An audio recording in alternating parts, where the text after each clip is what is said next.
Baixo Clero, podcast de política do UOL. Sou do Baixo Clero, sem qualquer problema, mas é um sinal que todos têm espaço aqui nesse maravilhoso Brasil.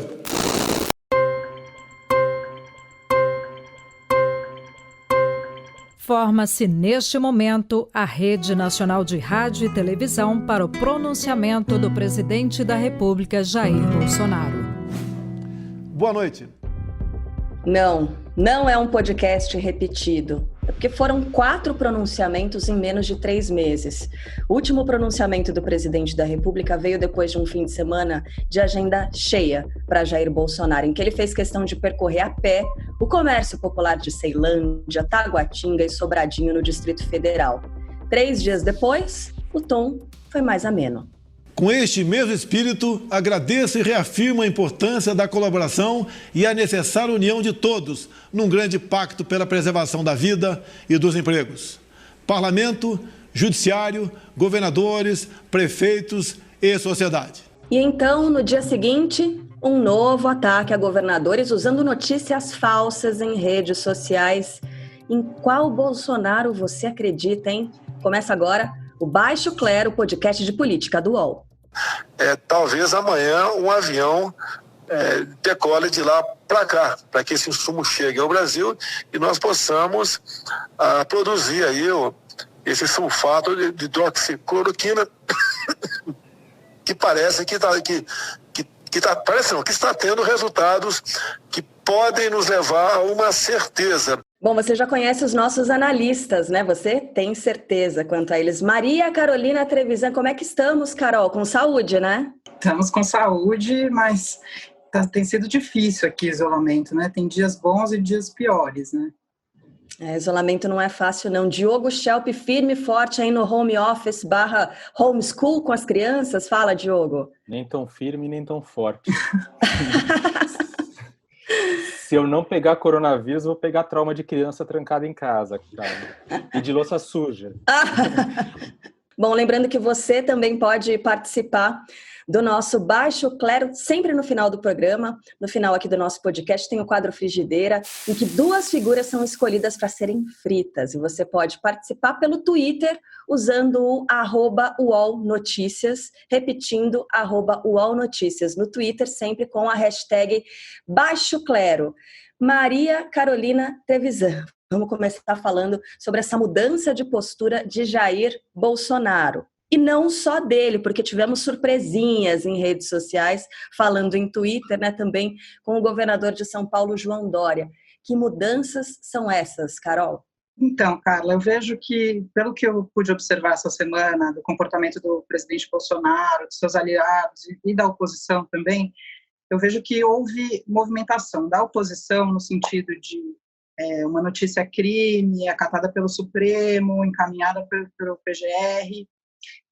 Houve também 3 pedidos de impeachment que também poderiam ser processados e olhados pela Câmara, mas isso ainda não aconteceu. Mas o que mexe mesmo com Bolsonaro, eu creio, é quando a base dele fica estremecida. Então, eu acho que esse passeio que ele deu pelas cidades satélites no Distrito Federal foi um pouco demais para a própria militância dele. E essa base de apoio sentiu. Tanto é que na segunda-feira tinha uma entrevista com a Carla Zambelli, em que ela reafirma a necessidade de isolamento e reconhece que o presidente tem problemas de comunicação. Eu acho que isso talvez tenha sido um dos motivadores dele ter baixado o tom na terça-feira, quando fez o pronunciamento, né? Tentar acalmar essa base, porque, pelo que eu pude apurar, eu soube que esses apoiadores, essa base mais extremista dele, se acalmou mesmo, porque não teria que fazer a defesa do indefensável, sabe, depois que ele fez o pronunciamento. Então, eu acho que tem mais a ver com isso do que propriamente com as medidas que a oposição vem tomando, ou com a aliança do Dória com o Lula. Aliança, gente, o que foi isso, aliás, né? Que é importante, né? Porque esse momento, de fato, não é um momento de disputa política partidária. É tão grave o que está acontecendo que isso deveria estar superado pelo governo Bolsonaro, né? Então, o que eu observo é isso. Eu acho que essa mudança tem a ver com a própria base dele. Bom, no caso do Bolsonaro é uma mudança, no caso do Dória é uma guinada mesmo, né, Diogo Schelp? Você quer comentar só para explicar aqui para o pessoal que acompanha o Baixo Clero? O João Dória retuitou um tweet do ex-presidente Lula, principal adversário político dele de todos os tempos, de toda a história, como ele mesmo costuma dizer, né, o João Dória. João Dória dizendo o seguinte, que esse não é um momento de disputas políticas, de pensar em ideologia, que tem que se pensar pelo bem das pessoas. O que você achou disso, Diogo? Eu acho que não é momento de disputa política ou de ficar preso a questões do passado e assim por diante, mas eu acho que é um erro político para o Dória no sentido de dar munição para os apoiadores de Bolsonaro e tal, num momento em que justamente isso também não ajuda em nada, né? Mas não acho que seja um grande problema de um lado ou de outro, né? Talvez seja uma questão que vá ser superada rapidamente e assim que terminar a pandemia está todo mundo se degladiando de novo. Carla, posso acrescentar mais uma coisa? Claro, Carol. Mais um comentário nesse cenário aí inicial. Tem uma pesquisa do Instituto de Pesquisa Orbis que saiu essa semana, que entrevistou 2.163 pessoas em todo o território nacional de diferentes perfis. E ali a pesquisa revelou que 81% das pessoas é a favor do isolamento social e 60% dessas pessoas são a favor do isolamento de todos, né?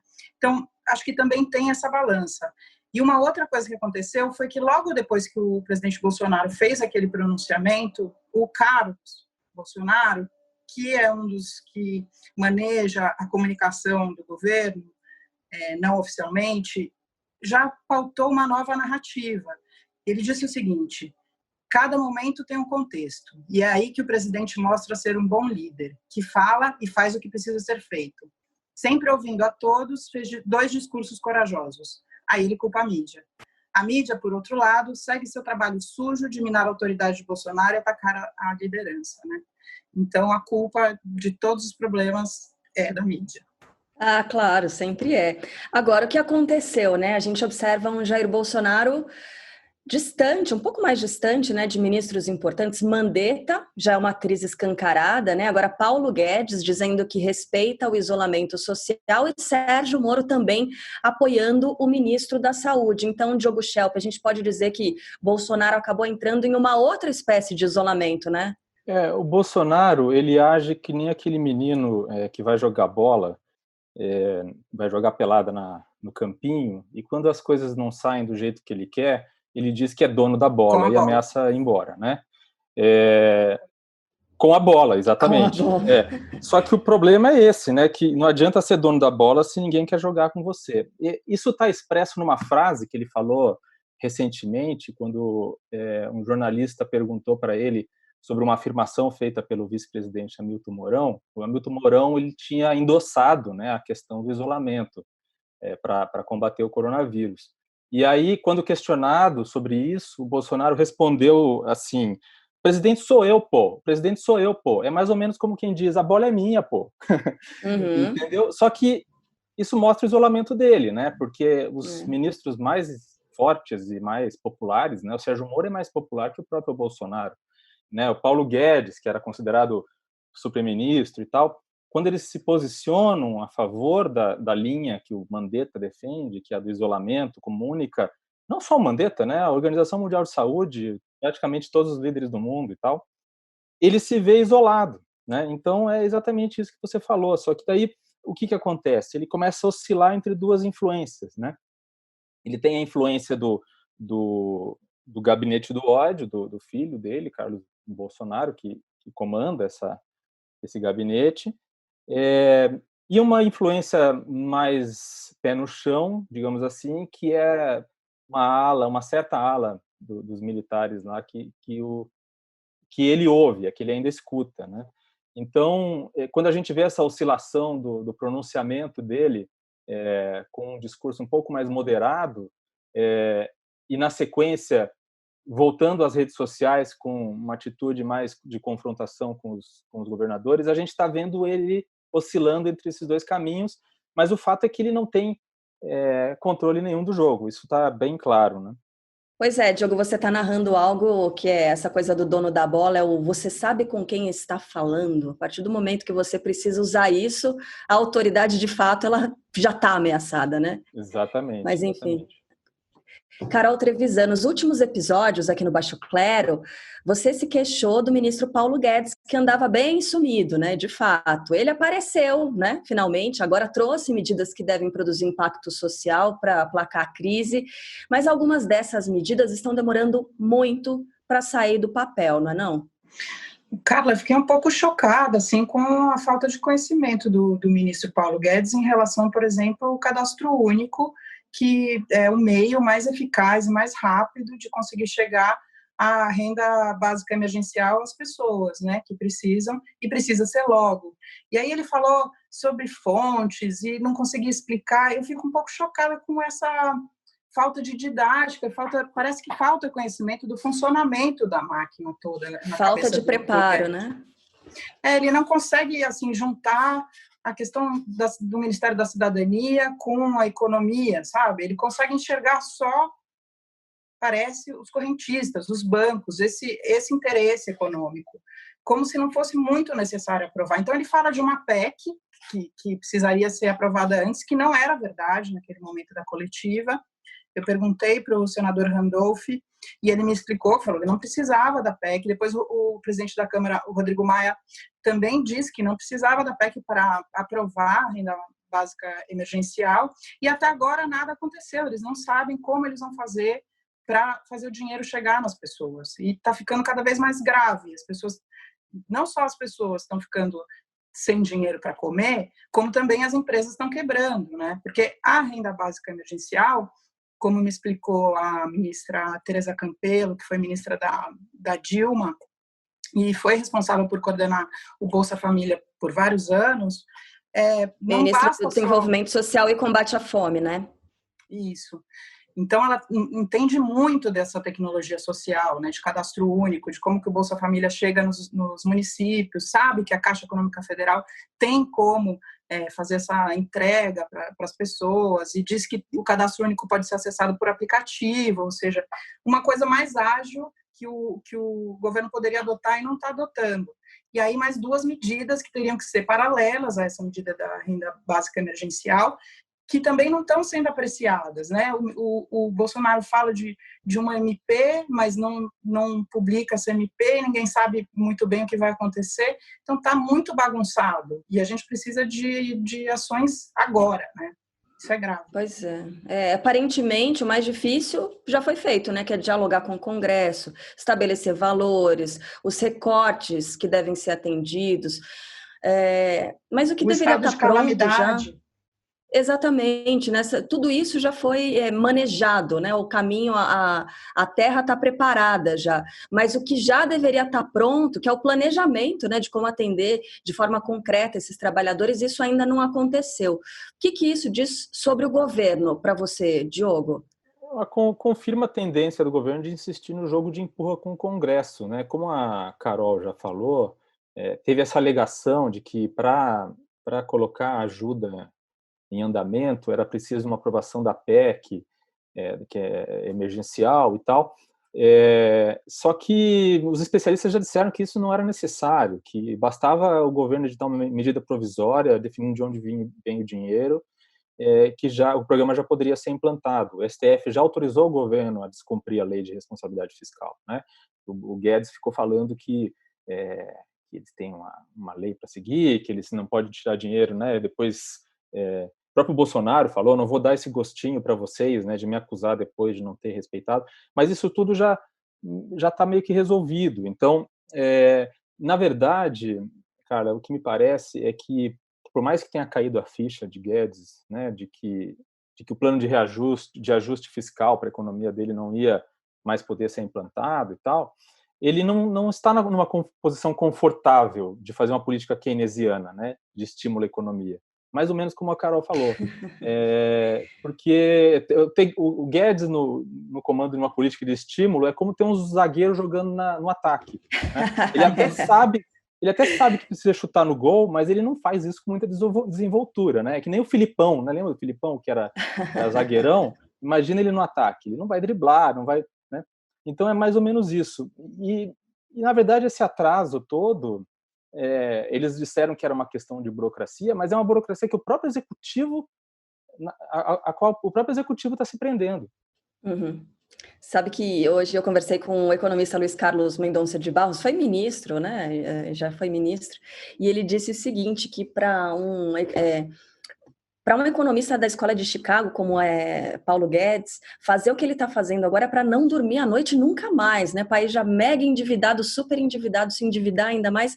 É isso que você disse mesmo, Diogo, é colocar um zagueiro para jogar no ataque. Está sendo muito difícil para ele. Agora, será que essa resposta ela vai ser suficiente para reduzir os danos à imagem do presidente, diria do governo, né, em geral, no exterior? Porque olha só como um programa de TV português retratou o presidente do Brasil. Vamos ouvir. O Bolsonaro é como aquele amigo que liga a dizer: "Bah, a ti não te pega nada, hein? Tu és ruim, alguma vez o bicho entra aí", só que é chefe de Estado, e é um bocado mais perigoso. É isso, né? Já até os portugueses fazendo piada com o presidente da República como sendo aquele cara bronco, aquele amigo que todo mundo tira um sarro e tudo mais, mas é um chefe de Estado. O Diogo Schelp, será que tem recuperação para a imagem do presidente no exterior, na sua avaliação? Acho muito difícil, porque não é com um pronunciamentozinho um pouco mais moderado que ele vai conseguir isso.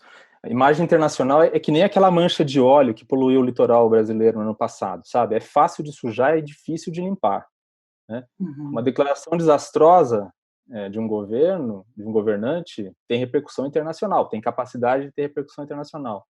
Mas são precisas muitas declarações positivas e posturas exemplares para conquistar uma mínima atenção positiva internacional. Então, é muito difícil que ele consiga recuperar isso. Exigiria que ele fizesse tudo certo, adotasse um discurso muito positivo daqui até o fim do mandato. Diogo, ele também... Tem que ser uma bola dentro daquelas, né, Carol? Exato. E aí ele sempre imita o Trump, né? E o Trump mudou de postura agora, porque, claro, está tendo muita morte lá nos Estados Unidos. Ele não pode ser tão irresponsável assim. Mas isso não abalou muito a popularidade do Trump, né? E ele chegou a falar do Bolsonaro, dizer que tem conversado, que o Bolsonaro é ótimo. Será que isso influencia o cenário internacional de alguma forma? Você diz o fato do Trump ter mudado a postura? E falar do Bolsonaro de maneira positiva, que acho que é a única pessoa entre os presidentes que... Trump elogiando o Bolsonaro, será que tá fazendo a fita dele, né? Acho que não, acho que o fato do Trump elogiar o Bolsonaro não salva a pele do Bolsonaro, não. O que eu acho interessante no caso do Trump, eu até escrevi sobre isso, é que a popularidade dele está em níveis recordes. Ele teve, na última pesquisa que eu verifiquei, ele estava com 47% de aprovação, que é o maior nível que ele já teve. E isso se deve justamente à mudança de postura dele, que foi uma coisa que aconteceu simultaneamente à conscientização junto ao eleitorado republicano de que o coronavírus era um problema sério, né? Então, você vê, começa com uma postura de negação, né? Depois a coisa começa a ficar feia, e as pessoas que tinham uma postura mais negacionista, como o próprio Trump, e costumavam acompanhar ele nesse posicionamento, acabam se dando conta que a coisa é realmente mais grave. E com isso, Trump vai mudando também a sua postura, e a popularidade dele está em níveis recordes, inclusive com eleitores democratas apoiando e dizendo, finalmente, né, concluindo que o Trump está adotando a postura correta nessa pandemia. Então, o problema é saber até quando isso vai acontecer aqui no Brasil, né? Bom, agora um outro ponto para o qual a gente sempre se volta aqui no Baixo Clero é o relacionamento com a imprensa. Um dia desses, naquela aparição diária do presidente em frente ao Palácio da Alvorada, Jair Bolsonaro estimulou seguidores dele a criticar os profissionais de imprensa que estavam ali, que acabaram deixando a entrevista por causa das hostilidades. Canalice você! É ele que vai falar, não é vocês não. Ele vai falar. Jogando bandeta contra o presidente. Jogando correto. Paulo Guedes, todo mundo contra o presidente. Essa tática de vocês não vai funcionar. Vai embora? Vai abandonar o povo? Não, mas nós não precisamos disso aí. Não, pode ir. Pode ir que nós não precisamos disso aí, não. O governo é um time, a imprensa que não gosta do povo. Eu nunca vi isso. A imprensa que não gosta do povo. Vocês perderam o monopólio da informação. A era das trevas acabou, meu amigo. Acabou a mamata. Agora existe a internet. A gente se informa uns com os outros. A gente se informa uns com os outros, né? Vocês ouviram. Bom, aí no dia seguinte, Jair Bolsonaro teve que pedir desculpas por uma notícia falsa publicada por ele no Twitter. O perfil dele no Twitter, perfil que acabou ganhando um caráter oficial, já que muitas das medidas são apresentadas à população por ali. O que houve? Um vídeo justamente de um apoiador denunciava desabastecimento, mostrando a Ceasa de Contagem, na região metropolitana de Belo Horizonte, vazia. Mas a notícia foi desmentida. Aquilo foi gravado quando de fato estava vazio, mas um ponto ali em uma feira que não estava funcionando naquele horário. Não há desabastecimento. Bom, e isso aconteceu. Obviamente o presidente tirou, né, teve que tirar do ar essa postagem, pediu desculpas. Isso aconteceu logo depois de o próprio Twitter barrar os vídeos do passeio do presidente por considerar esse conteúdo nocivo às estratégias de combate ao novo coronavírus. Diogo Schelp, você falava na semana passada sobre o método contido nessas atitudes aparentemente tresloucadas, né, do presidente. Até mesmo nesses casos a gente pode observar algum método? Sim, até nesses casos. Eu vou até, antes de responder a isso, eu até fazer um comentário, né? Teve alguém ali que falou, ali, algum apoiador do Bolsonaro, dizendo: vocês perderam o monopólio da informação, né? Se referindo aos jornalistas, porque eles têm vlogs no YouTube, essas coisas. Mas é isso, né? No fim das contas, eles substituíram o que eles consideram que é esse monopólio por um oligopólio da mentira, né? Pelo menos onde se faz jornalismo sério tem informação, né? Bom, mas é verdade, eu acho que sim, que as atitudes tresloucadas dele têm método. Por quê? Porque o Bolsonaro é um típico populista, né? E populista não é a mesma coisa que popular, que muita gente confunde, né? A força política dele depende da adoração cega dos seguidores, né? E para isso, ele precisa alimentar esse enfrentamento com inimigos reais ou imaginários, no caso a imprensa, que é um inimigo preferencial. Então, assim, quando ele se mostra moderado, como no pronunciamento do dia 31, a militância, você pode perceber que na internet, nas redes sociais, a militância dá aquela esmorecida, sabe? Quando ele levanta o tom, a militância se energiza, fica mais forte e tal.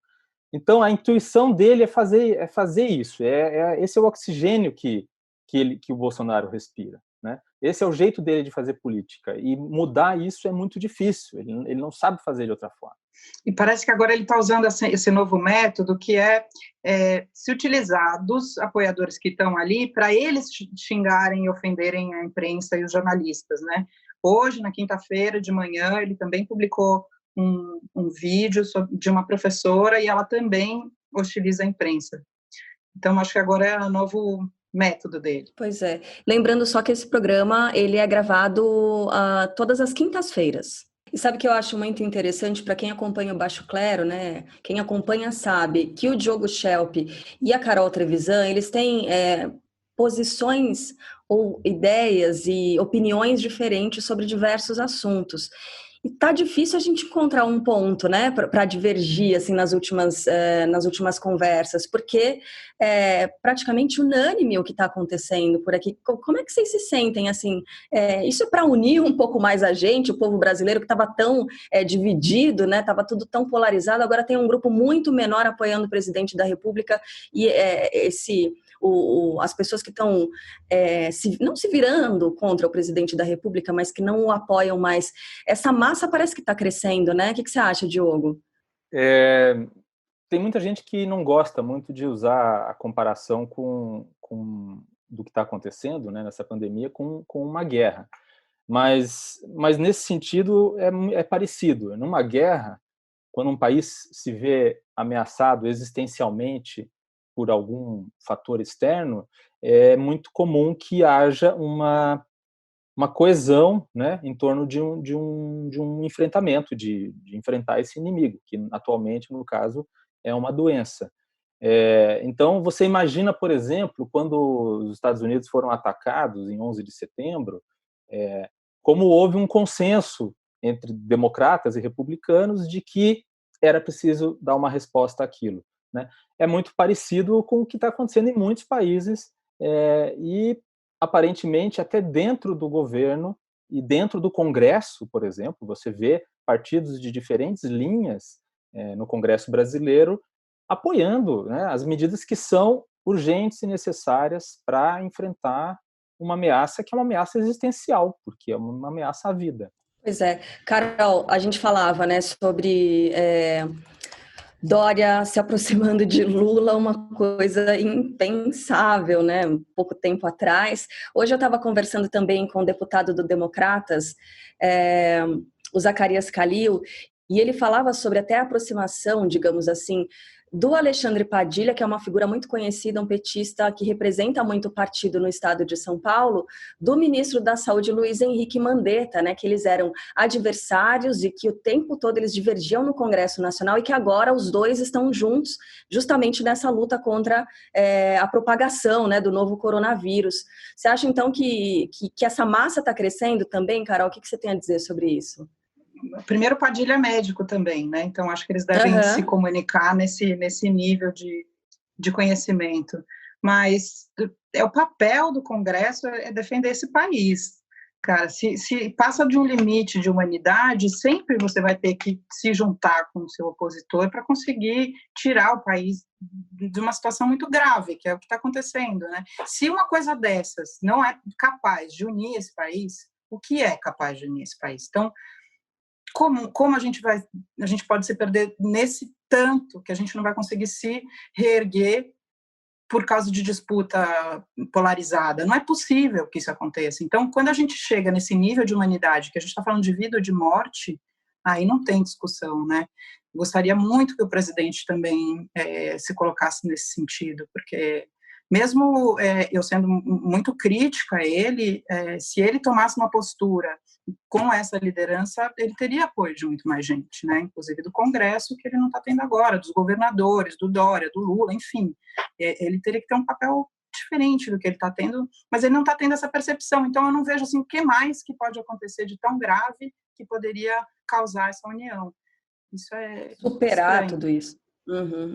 Bom, a gente até tenta encontrar alguns pontos positivos para abordar por aqui no Baixo Clero, mas está difícil, então vamos fazer um intervalo bem rapidinho, daqui a pouco a gente está de volta com o Baixo Clero, podcast de política do UOL. Ouça mais podcasts do UOL como Baixo Clero em noticias.uol.com.br/podcasts. Recebe salário, faz transferência, pagamento, recarga de celular e até empréstimo, tudo sem taxa.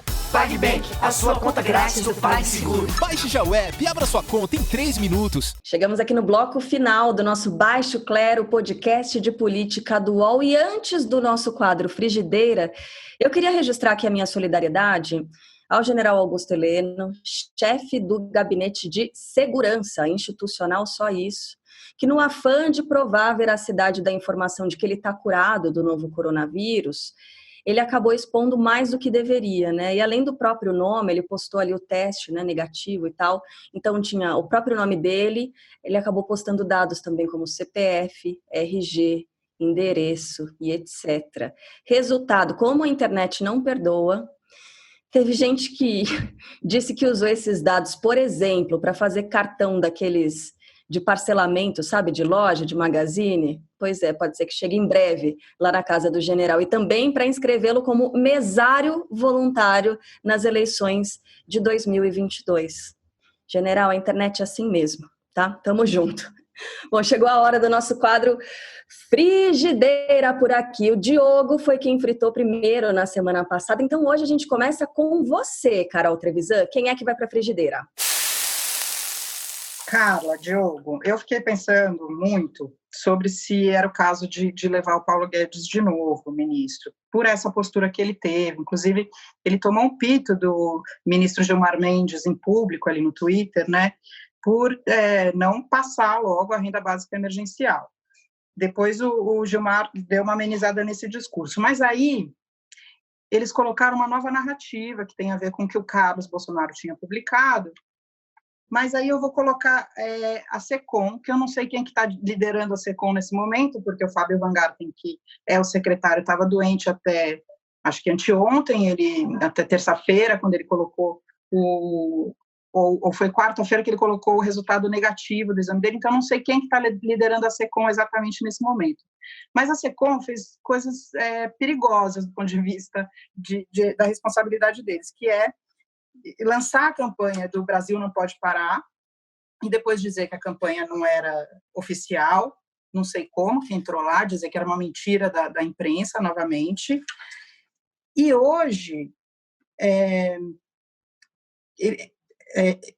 eles também colocaram uma propaganda do isolamento vertical, em que aparece um senhor de costas dentro de uma igreja, e o texto diz assim: atividades fora de casa não estão completamente vedadas, fazendo com que a população se engane com as coisas. Depois eles apagaram isso. Então, esse tipo de atitude é muito irresponsável. Então, acho que a SECOM merece ir para a frigideira dessa vez. É a Secretaria da Comunicação, né, do governo federal.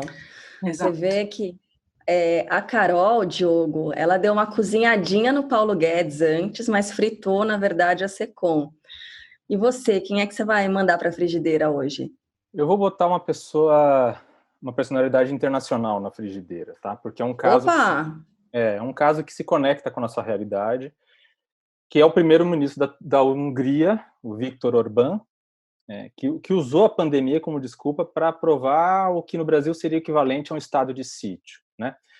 Ou seja, ele pode governar por decreto, não precisa da aprovação do Congresso.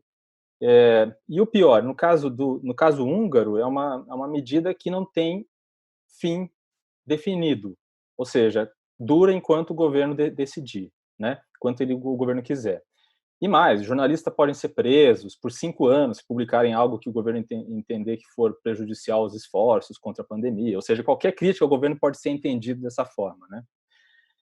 E lembrando, né, que o Viktor Orbán é uma personagem que a família Bolsonaro tem muito em conta, né? O Eduardo Bolsonaro, o deputado federal, ele visitou o Viktor Orbán em abril do ano passado, por exemplo, né?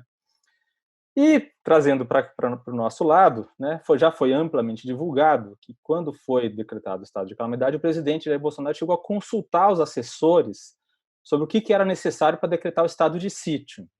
E daria a ele esses poderes, né, poderes muito semelhantes.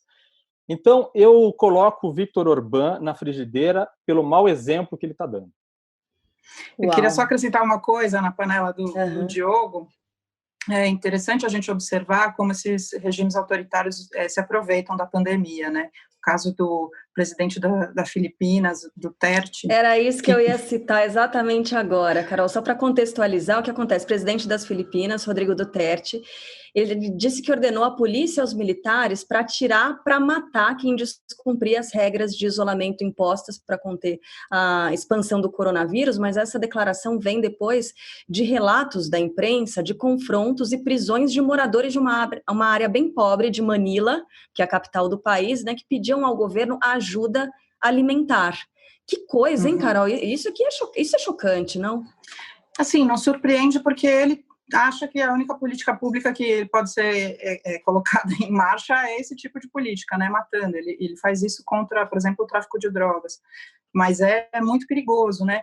Agora, outra coisa que está acontecendo no mundo também, que eu acho que a gente tem que olhar para isso com muito cuidado, e é nosso vizinho, é o que está acontecendo no Equador, né? A falta de planejamento está fazendo com que as pessoas despejem corpos pelas ruas. Isso é muito, muito, muito triste, né? As pessoas não têm para onde levar seus corpos porque tudo colapsou, e inclusive o serviço funerário, né?